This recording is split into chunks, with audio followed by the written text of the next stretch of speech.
Yeah, we could definitely pray for the Yankees. It's an expensive ticket. What, to the Yankees game? Yeah. It's cheaper to come to class. Yeah, this is the right place.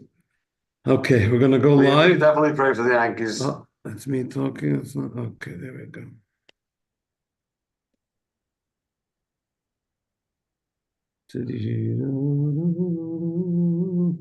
Good evening, ladies and gentlemen. We're broadcasting live. It's going to take us a few moments to share it on a few of our social media platforms, and then we'll get rolling.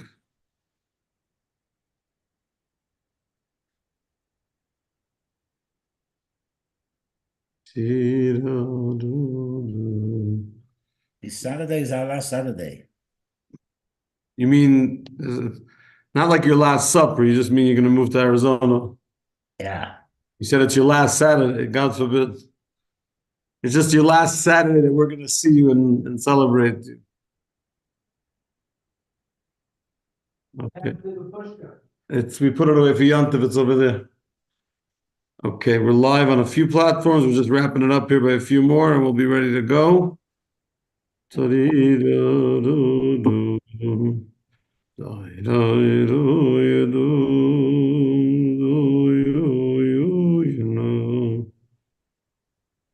Yeah, we had 3-week break because of Yontif. So we're back in business. We're just going to share it on a couple of platforms, and we're going to get rolling. Yeah,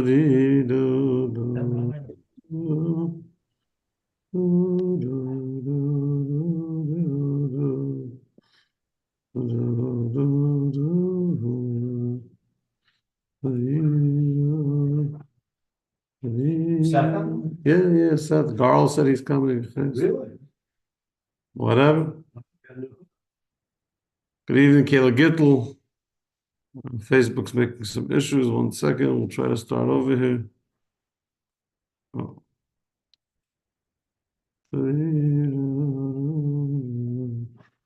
Enough time for technical problems now.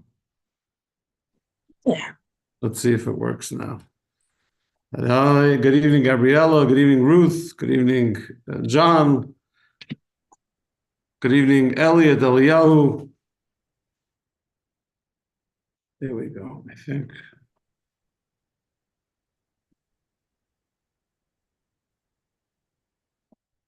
Facebook's having some, not you guys on Jewish.tv. I'm trying to share it on the other two Facebook page. It's a lost nicht. So we're going to try to start over and see what happens. There we go. Oh, Gabriel and Shoshana are coming in. Good. We have a good crowd. A post-Yontif crowd.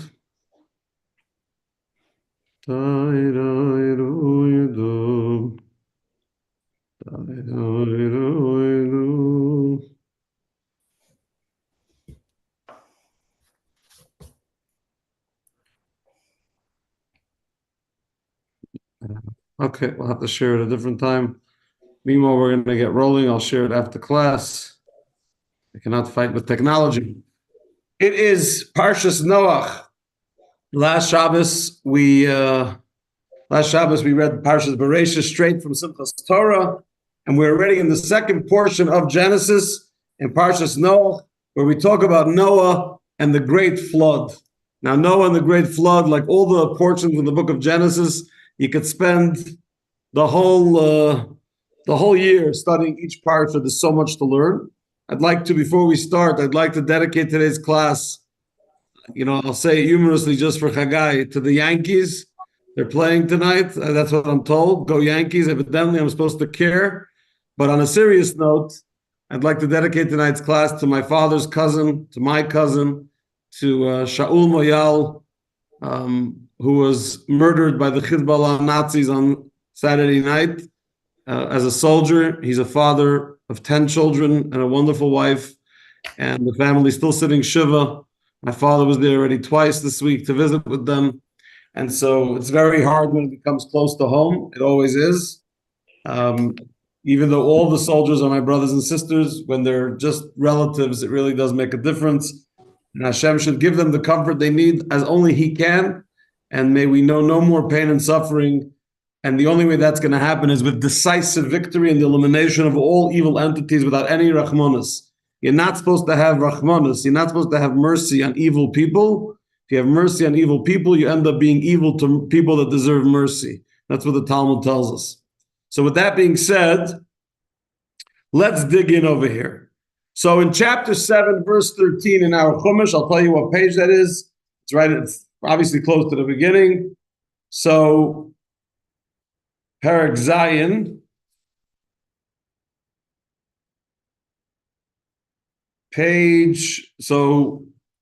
verse 13 on page 44. So if you're using the Chumash that we use here in class, page 44, it says at the top, right at the top of the page, Be'etzem hayoyim hazeh bo Noach v'shem v'cham v'yefes b'nei Noach v'eishes Noach u'shloishes l'shevon avitim al hateva. On that very day, in full view of the wicked generation, Noah came into the ark with Shem, Cham, and Yafes, Noach's sons, together with Noach's wife, and his son's 3 wives. They came with every wild animal, with its own species, even domesticated animals, its own species, every creepy crawly thing that creeps on the earth, and the birds, etc., etc. So you have here a biblical verse that tells us when the great flood, when the water started flowing, and after 120 years of Noah building an ark, 120 years he's building an ark. And when people ask him, hey buddy, what's up with this big monstrosity you're building? He tells them, I'm building an ark because if you don't do tshuva, if you don't change your ways, God is going to bring a flood. Nobody listens. So the flood comes, and who ends up in the ark? His family and the animal kingdom and the birds and whatever God told them to protect. And a year later, they come out of the ark and they start the world over. Now, on the words, Be'etzem hayoyim hazeh, which means on that very day, Rashi says, and I quote, Limdecha Kosov, the verse is teaching us, Shahayu b'nei doirei oimrim, the people in Noah's generation used to say, Ilu anu royim oisei nichnas l'teva, if we see Noah trying to go into this ark that he built, anu shoivrim oisa, we will break the ark, v'hargin oisei, and we will kill him. So basically, they didn't want to repent, but that wasn't enough. They also wanted to mess with the guy who deserved being saved. So Noah and his family were worthy of being saved. They said, if we see Noah, when the flood starts, when the rain starts, we think it's all a big joke. And so if we see him trying to go into his fancy ark, we will break the ark and kill him. So God said, Amar HaKadosh Baruch Hu, Ani machnisi le'enei kulam, I will have Noah go into the ark in front of everyone. In other words, he's not going to come in some half-baked way. He's going to come in with everyone standing right there. V'nira dvar miyakum, and we shall see whose word is going to be fulfilled. My word that he's going into the ark, or their word that he's not. So first of all, the Medrash gives us a little context here. The Medrash says there were people said, what happens if we try to run into the ark? What if we see Noah trying to go into the ark? So we'll run in with him. We'll get saved too. If there's a boat that can save them from the flood, we'll run in and go to the flood and get saved. So it says that God made them literally like a fairy tale, except here it wasn't a fairy tale, it was a miracle. God made them get stuck like quicksand. They couldn't go. They were stuck. They couldn't run to the ark. But there was another group that said, we'll stop Noah from going into the ark. Forget about us going in. We're going to stop him from going in. And that's where it says that a group of lions that were about to go into the ark surrounded the ark and protected, on behalf of God, protected Noah from anyone trying to mess with him so he could march his way into the ark without anyone messing with him. But God basically said, you are not going to stop my plan from coming to fruition. When I have a plan and I am God, you guys can have all the issues you want in this world. You're not going to stop my plan from coming to fruition. There's 2 other times biblically where it says these words, Ba'etzem hayom hazeh, in the middle of the day, meaning in full view of everybody. One of them was there, believe it or not, I mean, actually it's pretty believable. There were Jews in Egypt when it was time to leave Egypt, and it says God said that exactly at that time, you're going to leave Egypt. And there were Jews who said, no, we'll stop, we'll mess it up. We won't let them out. And God said, no, be'etzem, you're going to see smack in the middle when they're meant to go out. That's exactly, be'etzem hayom hazeh, in the middle of it, you're going to march right out. No one's stopping you. The third time it says that language, it was when Moses, in Parshas Ha'azinu, at the end of Deuteronomy, when he's about to die, there were people who said, we're not going to let him die. Now, the general difference between the case of Moses dying and the case of Noah and the flood and the Jews and the people that didn't want the Jews to go out of Egypt is that when it came to Egypt and to the flood, the people who were trying to stop Noah and the people that were trying to stop the Jews from leaving Egypt were evil people. They were Rishayim, they were wicked people. The people that tried to stop Moses from dying were actually righteous people. They were Deredeah. Remember, who was still alive at that point right before the Jews went into Israel? It was the generation that was going to merit going into the land of Israel. Generation that ate the manna from heaven. These are a very worthy group of people. They were called, in the Medrash, they are referred to as Deredeah, which means an insightful, a wise, a spiritually capable, generation.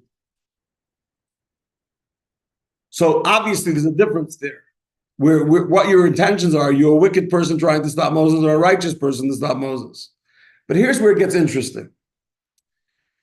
In the portion of Hazinu, where it talks about Moses' death, where God says you're going to go smack in the middle of the day and no one's going to stop you, Rashi says something there that's almost similar to what we just read here about Noah, but there's a slight difference, but it's a slight difference that makes almost all the difference.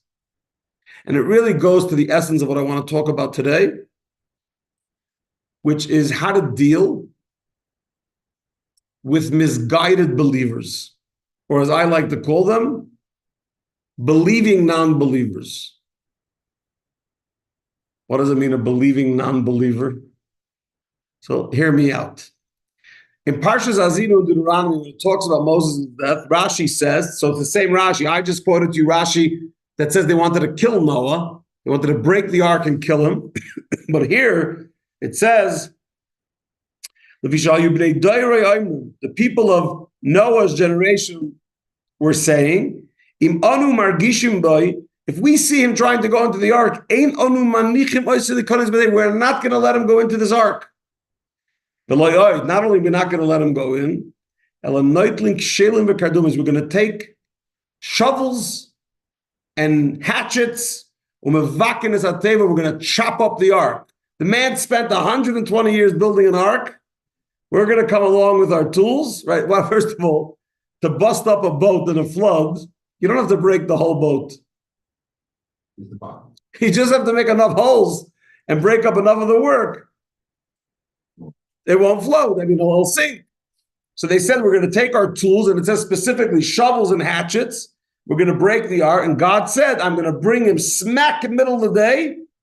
And whoever thinks they can come and condemn him from going in, please let them come. In other words, bring it on. Let's see if you're capable. And God says, I'm not worried. I know that Noah is going to have the ability to do it. So what's the key difference between Rashi and our Torah portion in Noah, where the story actually happened, and when it's repeated by Rashi all the way at the end of Deuteronomy, when Moses is passing away and a similar situation plays out, where the people say, we're not going to let him die, is that in our Torah portion, Rashi says that they're going to kill him, right? In our Torah portion, it says that they were going to kill Noah, that their goal was to break the ark and to kill the hero of the story, the one that's supposed to survive. In Hazinu and Deuteronomy, that's not what it says. It says they wanted to break the ark. It doesn't say anything about killing Noah. It totally glosses over any form of killing. What changed? It's the same story. It's the story of Noah and the flood. In our portion in Genesis, it says they wanted to kill him. In Hazinu, when the story is repeated in the context of Moses' story with his death, it says they wanted to break the ark, which is true both in Genesis and Deuteronomy, but there's no mention of them wanting to kill him. Who would want to kill him? Well, and You're asking? righteous people, Well, no, which righteous people? the one that. No. He was I'm 66 st- I'm- years old then. I'm talking about Noah in both cases. The Rashi's talking about Noah in both cases. It's Noah in the context of what God tells regarding Moses, but it's the story of Noah. What changed basically from Rashi in Genesis when he's telling us the story of Noah, and he tells us that the wicked people not only wanted to break the ark, but they wanted to kill him? To Deuteronomy, where it's repeating Rashi, the same Rab Shlomo Yitzchaki, the great commentator of the Torah who lived in France in 1096 during the first Crusades. We spoke about him on Simchas Torah. What changed in Rashi's opinion about what went down by the ark from his commentary in Genesis to his commentary in Deuteronomy, and what does that teach us about faith in God and where we fit in? So in Parshas Haazinu, so it was the September of 1966, the Rebbe addressed this, and it's a very long, it's a very detailed, it's a very fascinating talk where the Rebbe dissects all three times where it says Ba'etzem Hayom Hazeh, smack in the middle of everyone's view in midday, with Egypt, with Moses, with Noah. But I want to focus today on the Moses and the Noah part, and why it changed in Noah's story from Genesis to Deuteronomy, because it really tells us a lot. When we're studying the story of Moses dying, what happened with Moses dying? The Jewish people had a shepherd. In Zohar, Moshe is called Raya Mehemna, the faithful shepherd. The ultimate faithful shepherd was Moshe Rabbeinu. There was no servant, forget about his prophecy, there was no servant that served God like Moses. He was it's a Zichru Torahs Moshe Adam. Remember the Torah of Moshe, my servant. He was the epitome of humility and servitude of Almighty God. Now he's turning 120 years old. And what happens when you turn 120? God says, we're going to bury you. Now, did the people there really think they can stop Moses from dying? Death is at the hands of God. And if they were righteous people, which they were, the generation going into Israel, what did they think they would accomplish with Moshe? So obviously the explanation is they didn't think they can stop Moses from dying. They heard God tell Moses that he has to go up to the mountain, and over there he's going to die. So they said to themselves, if we can just stop Moses from going up the mountain, then he won't die. We'll stop the technicality. And that's when God said, not only will you not stop him from dying, but you will not stop him from walking up the mountain and going to die. He'll do it right in front of you. And if I have to, paralyze you, whatever I have to do, you're not going to stop him from fulfilling his mission. He's going to die on his 120th birthday. Now that we know that, right? Now that we know what their technique was, that their technique was not to, God forbid, stop something that's out of their control. Their technique was, let's keep him off the mountain. And if we keep him off the mountain, then the rest of the plan won't be able to play out. Now that we know that, comes along Rashi and says, I have a different understanding of what happened with Noah. Why? When I first read Noah, says Rashi, basically, I'm going to paraphrase for Rashi. It seemed clear to me that why were they trying to keep Noah off the ark? Because they didn't believe in God. They were scoffers. They thought the whole thing about a flood coming was a big fat joke. They said to themselves, okay, this guy thinks there's a flood. We're going to take him. We're going to bust up his ark, and we're going to kill him too, to prove that we don't believe in any of this stuff. When someone doesn't believe in God, and there is such a thing, by the way, I mean, I always talk, and we've spoken about this many times, about whether when a Jew announces that he's upset at God, he's angry at God, I've always told you that's not a real atheist. If you're angry at God, you're not an atheist. Atheists don't have a God to be angry at. I get angry at God too. That's because I believe in him. If I didn't believe in him, I couldn't get angry at him. I couldn't get happy with him. I can't thank him. I can't be upset at him. He doesn't exist. The people that talk a whole day about how angry they are at God, they're not atheists. And maybe at maximum they're an agnostic, but that's debatable too. Told you the story with Sam Ballin. Sam Ballin's a guy I met. He's certainly not alive anymore. When I met him, he was probably in his late 80s, I think he was his early 90s. He was the owner of the La Fonda Hotel at the Plaza in Santa Fe, New Mexico. And I was doing summer work for Chabad in Santa Fe. We came into his office, and I asked him if he wanted to put on tefillin. I did that till I was 17 and I left it. I'm never doing it again because I don't believe I'm an atheist. Like an old Yiddish cranky man sitting at his desk. His desk was older than him. So I looked at him. I was 22, 21. I said, Mr. Ballin, you remind me of the Jewish grandfather who stood up at his grandson's bar mitzvah and said, I'm an atheist. My son's an atheist. And with God's help, my grandson will be an atheist. And he burst out laughing. And he couldn't help himself. He laughed and he laughed out. He didn't put on film. It didn't change but he couldn't help himself to realize that, not every guy that screams he's an atheist. Okay, you got issues with God. Welcome aboard. So in Genesis, when Rashi is looking at the story of Noah and the flood, he looks at the story and he says, these guys were total apathetic human beings. They were immoral, that we know already, which is why they were punished in the first place. They were living total immoral lives. They were stealing people's wives. They were all forms of sexual immorality, ethical immorality. It was one big disaster zone. And so Rashi understands them to be total apathetic, godless people.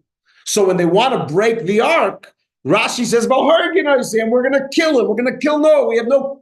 We don't buy into the whole shenanigans. Your flood that you're telling us, so there's a rainstorm, big deal. We'll get an umbrella. The whole ark and the world is going to be destroyed. They didn't buy it. But you fast forward to the book of Deuteronomy, to Dvarim, says the Rebbe.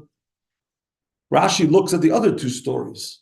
Story in Exodus, when the Jews, the wicked Jews said, we're not going to let you guys go out. And of course, we marched right out. Like it says by Noach, in full view, in the middle of the day. And then we look at Deuteronomy when Moshe is dying.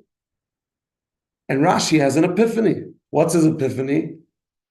Why did they want to keep Moshe? They knew they couldn't stop Moshe from dying, Moses from dying. So what did they want to do? Keep him off the mountain. So he says, going back to the story of Noah, that's why he sort of changes his tune in Deuteronomy. He says, when Noah was going to be stopped, they weren't apathetic people who didn't believe in God.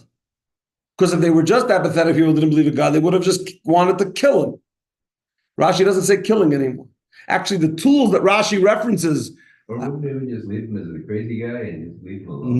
No. That's exactly Rashi's point. If you really don't believe in something, you don't have to do anything.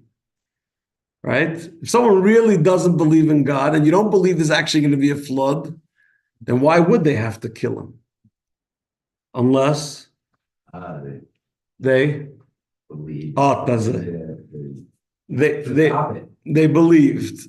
So if they believed, so that's why in the second Rashi in Deuteronomy, it doesn't say killing. It says, we're going to come with shovels and hatchets and we're going to break the ark. And God says, bring it on. Let's see if you can stop them. Of course, they can't. But the point is, it doesn't say that they wanted to kill him. Because Rashi now realizes, like you just said, that they were not apathetic. With all their immorality and with all their godlessness and with all their unethical behavior, they were sick people. They were people that had every addiction that we have programs for today. You name the addiction that we have today. You name the moral decay that we have today. However bad you think this world is, it was worse before the flood. Worse. Because Sodom and Gomorrah was 5 cities, not the whole world. The whole world, there was how many? Noah's 3 sons, their wives, 7 humans survived from the entire universe. It was bad news. And so you would assume, like Rashi did in Genesis, that these people were just godless people. Comes along Rashi after studying the other 2, Ba'etzam Hayom Azez, the one in Exodus and the one with Moshe's passing, he realizes, no. You know why they wanted to keep him off the ark? Because they knew that God needed to save him. Now, if he's not on the ark and God needs to save him, what's the only other option? There's no ark, right? They broke the ark. Noah and his family need to be saved. So what's God going to do? He's going to cancel the flood. And then they'll be saved. So in a weird, twisted way, their belief, that's why I said keeping God from doing whatever he was going to do. Thinking, they didn't keep God from doing anything. They thought they could, which is why God responded that they're going to march, that Noah's going to march right in and the lions protected and they went straight in. You can't stop God when he has a plan. So man thinks and God laughs. The opposite.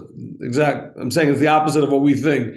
But you know that famous line from Mr. T? I love it when a plan comes together. You don't mess with God's plan. Which again, I'm not saying that doesn't create a lot of questions for people. If everything that transpires is God's plan, it's a very deep philosophical and theological challenge for a lot of people. I was on the phone Sunday evening for 40 minutes with a woman in our community who had an epiphany during Yom Kippur with a lot of issues with God because of October 7th.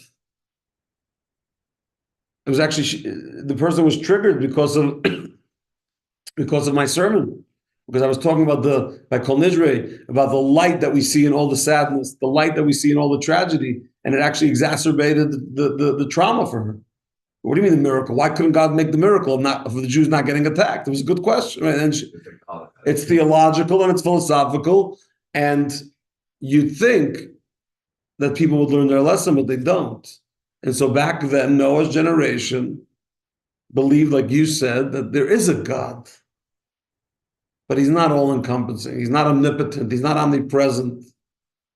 He's not omniscient.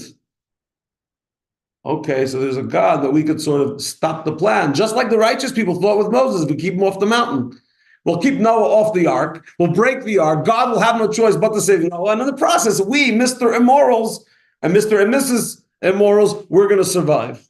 Of course, God didn't allow that to happen, but it does tell us something about the human condition. First of all, not everyone that screams, I don't believe, really doesn't believe. How do I know? Because if you don't believe, you don't have to tell me that. I've always said, if someone doesn't believe in ghosts, did you ever hear me tell you, you know me, Seth, you know me for 20 years, you know me for 5 years, you know me for many years, Garl, you know me for an hour at least.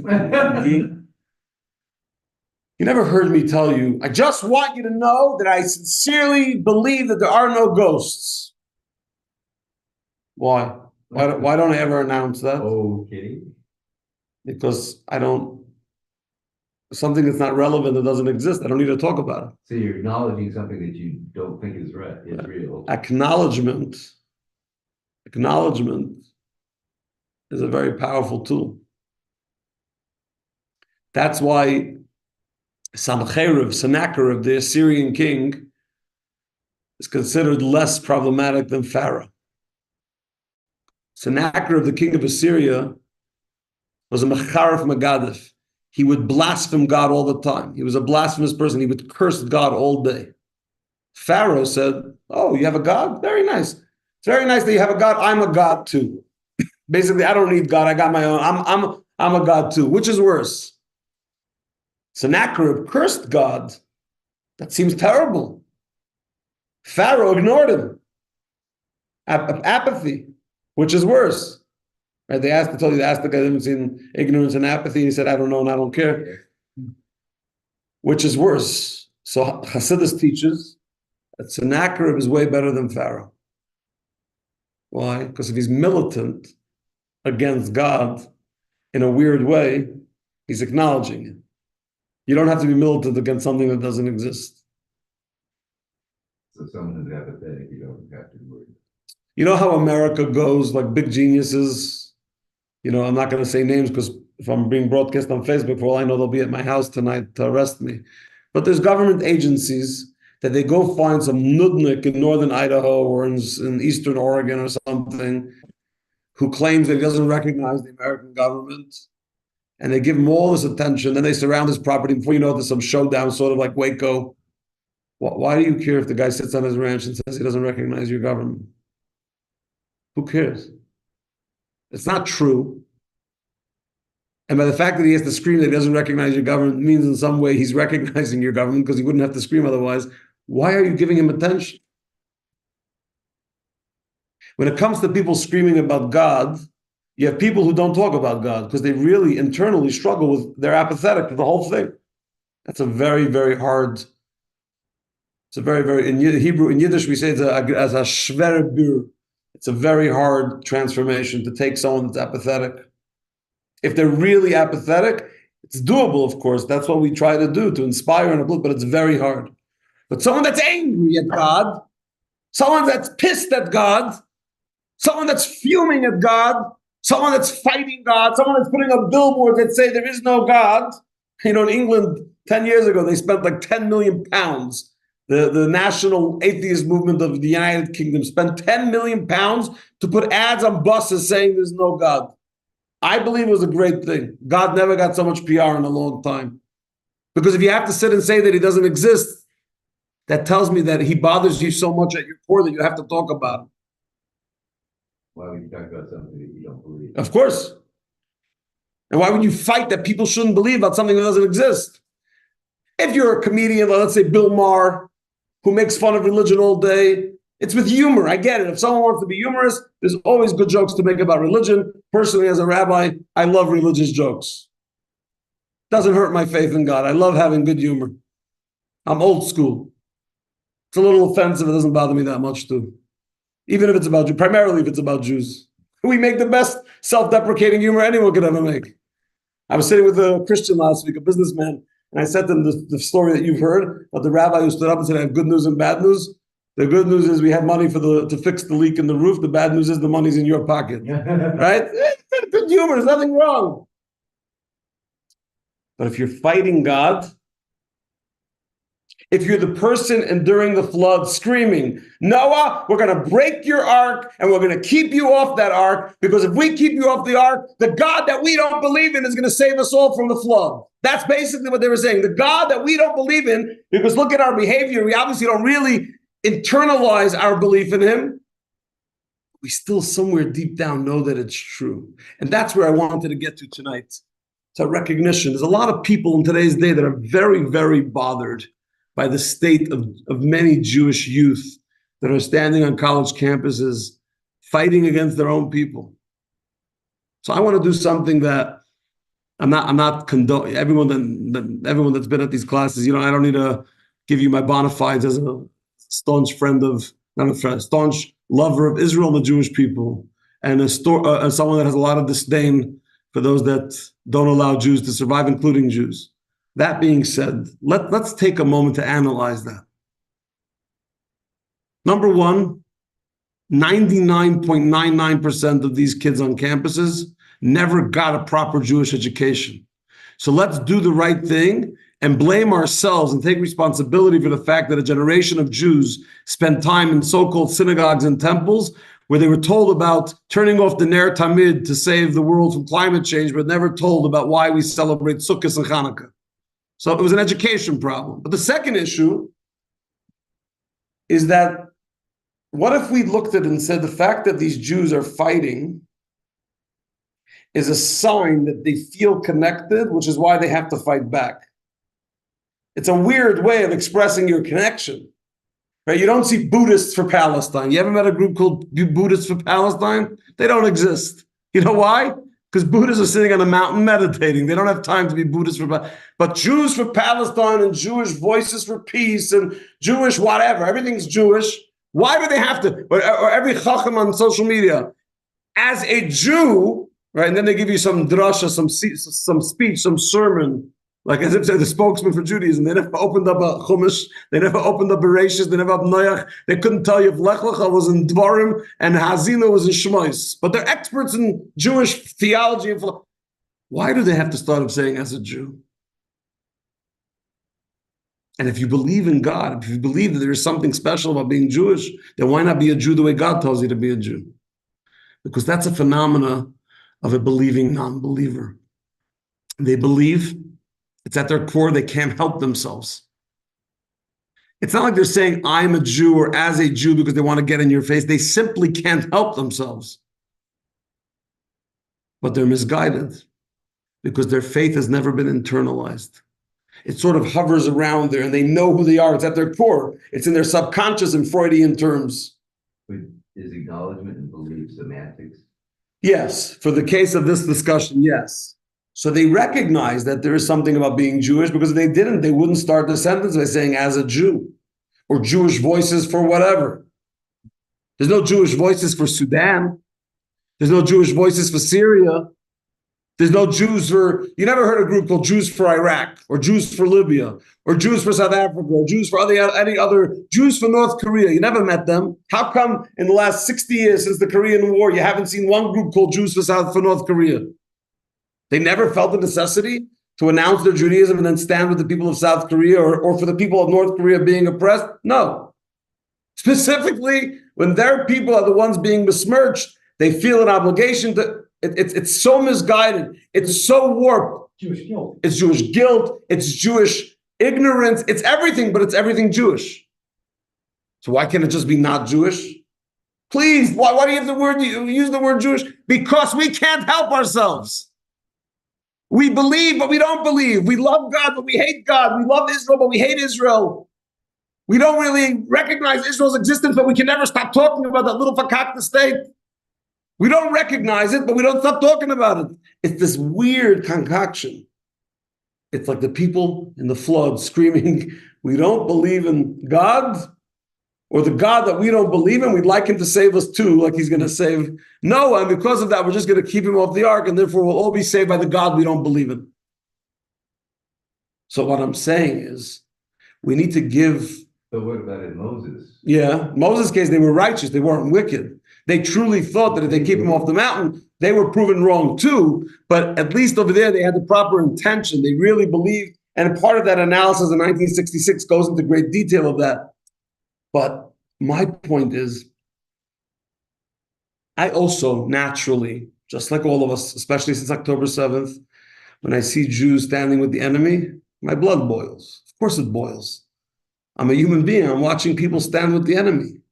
But if I take a step back and get off my Twitter feed and ask myself why, the two loudest people, actually the two only people I think in the state of Montana hacking at China about Palestine are two Jewish women, both of whom sat in my office in November of last year, exactly a year ago, trying to convince me that I should join their Palestine organization. It didn't go so well for them. But I spoke to them. I spent time with them. I brought them matzah for Pesach. I invited them to sushi in the sukkah. To Rachmanis on them. I sat with them for an hour. The things I heard coming out of their mouth, it was clear to me that their right shoe didn't know from the left shoe. It was all they were repeating things that were being shared, not realizing that there's contradictions left and right. It was simply a Rachmanis.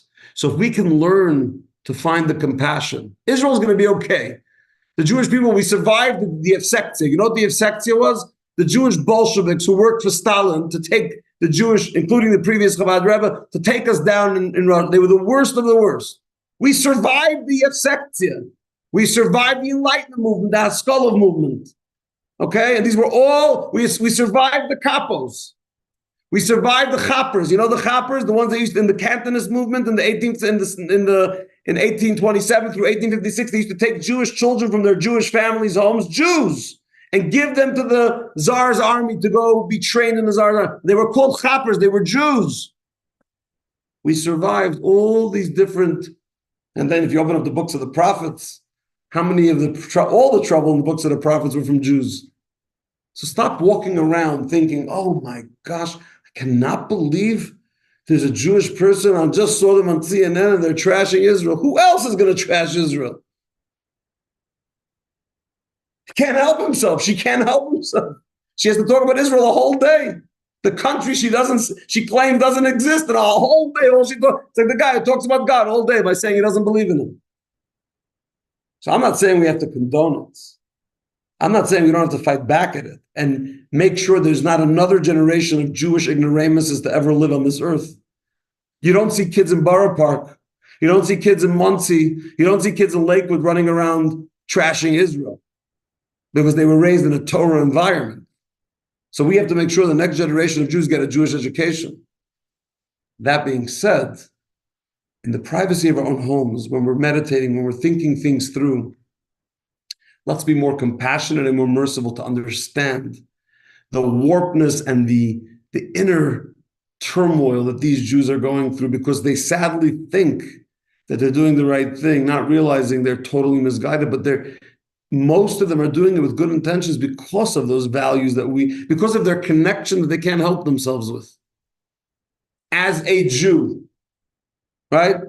Chuck Schumer as a Jew, Jackie Mason as a Jew, everyone has to announce as a Jew. Who hired you to be the spokesman or spokeswoman? Nobody. But you can't help yourself. So we fight the ideology. We make sure that every young Jew in America is educated about Israel, about Judaism. It's not really about Israel. If you educate someone about Judaism, they'll be educated about Israel automatically. We've got it backwards. Let's make them Zionists. No. You want to make them love Israel? Teach them the 5 books of Moses. They'll finish the 5 books of Moses and the books of the prophets. They'll love everything about the Jewish people in Israel.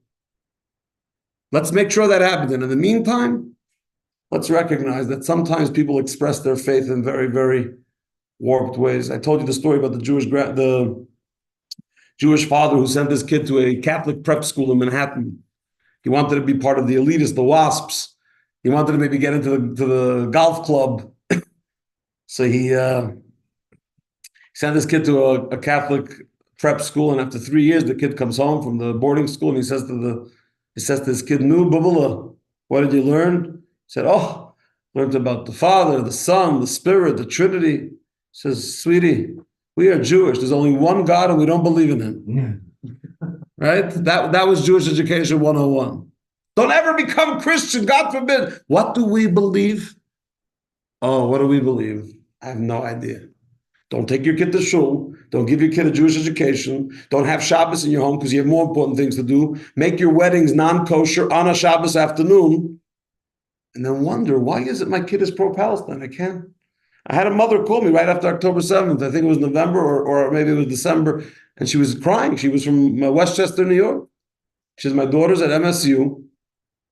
And she's saying some crazy stuff about Israel. And I said, your daughter's been at MSU for how long? She says 3 years. Can you call me then? I said, if she'd been coming to my Shabbos table for the last 3 years, you wouldn't have that problem. But you were scared to send her to Chabad, right? She might become Orthodox. Who knows? They might convert her to love Judaism. So now you want me to whoever brainwashed her about Israel, I should go be the cold buster? I'm not a cold buster. I can talk to her. Deprogrammer. It's not a joke. To deprogram someone is I'm not an expert in deprogramming. I could say, if I bring with them, I could talk to them, but I'm not a cold buster. My point is, if we give them the education, we solve so much of those problems. And I'll end with this great story I heard from Rabbi J.J. Hecht, Yankov Yehuda Hecht. He passed away in 1990. He was an incredible orator. If you ever want to go on YouTube and Google Rabbi J.J. Hecht, you will find the most entertaining sermons. If you think I get riled up in my sermons, you've never seen anything like Rabbi Hecht's weekday sermons because he doesn't have Shabbos sermons videoed. But he said that there was once a smuggler that was smuggling watches into we got to mute Alex. You got to okay. He was smuggling watches from Switzerland to France. How would he smuggle the watches? In mock coffins. He'd have not mock coffins. They were coffins. They were mock funerals. And one day he got caught.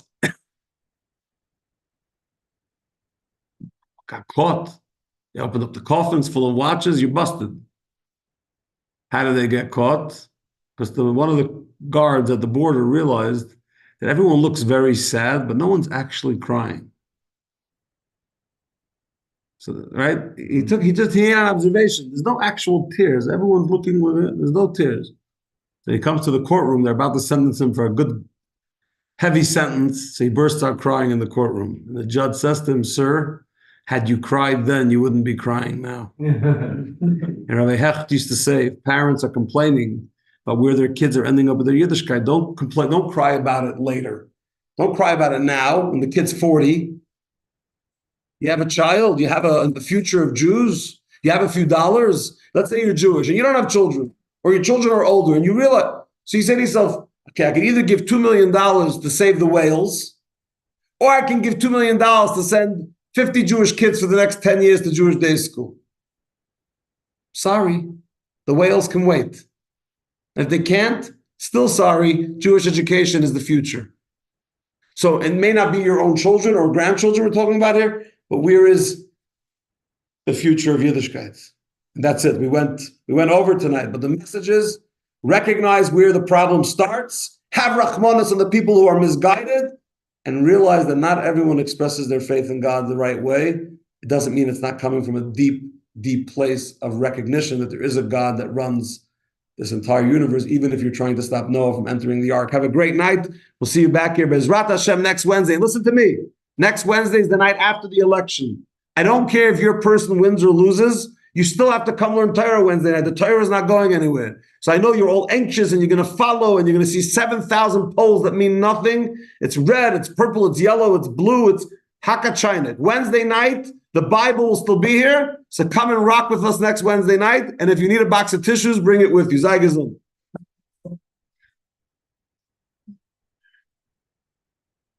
So, but what happens if you don't save the whales? Are those kids aren't going to be able to see the whales? They have a few at Sea. They have a few at SeaWorld. You think I'm mocking the whales? I love whales. I went whale watching in Washington this year, but it doesn't come ahead of Jewish education. Nothing.